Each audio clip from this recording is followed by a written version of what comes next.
Now the serpent was more subtle than any beast of the field, which the Lord God had made. And he said unto the woman, Yea, hath God said, Ye shall not eat of every tree of the garden?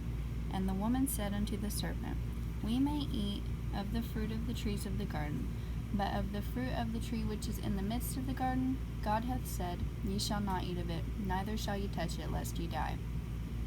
And the serpent said unto the woman, Ye shall surely not die. For God doth know that in the day ye eat thereof, then your eyes shall be opened, and ye shall be as gods, knowing good and evil.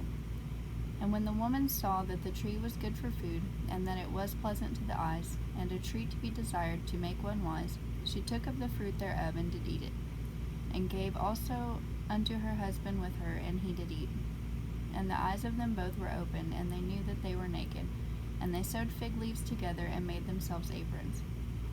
And they heard the voice of the Lord God walking in the garden in the cool of the day. And Adam and his wife hid themselves from the presence of the Lord God amongst the trees of the garden.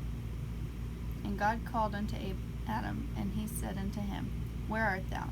And he said, I heard thy voice in the garden, and I was afraid, because I was naked, and hid myself. And he said, Who told thee that thou wast naked? Hast thou eaten of the tree whereof I commanded thee that thou shouldst not eat? And the man said, The woman whom thou gavest to be with me, she gave me of the tree, and I did eat. And the Lord God said unto the woman, What is this that thou hast done? And the woman said, The serpent beguiled me, and I did eat. And the Lord God said unto the serpent, Because thou hast done this, thou art cursed above all cattle, and above every beast of the field. Upon thy belly shalt thou go, and dust shalt thou eat all the days of thy life. And I will put enmity between thee and the woman, and between thy seed and her seed, and it shall bruise thy head, and thou shalt bruise his heel. Unto the woman he said, I will greatly multiply thy sorrow and thy conception. In sorrow thou shalt bring forth children, and thy desire shall be to thy husband, and he shall rule over thee. And unto Adam he said, Because thou hast hearkened unto the voice of thy wife, and hast eaten of the tree of which I commanded thee, saying, Thou shalt not eat of it, cursed is the ground for thy sake.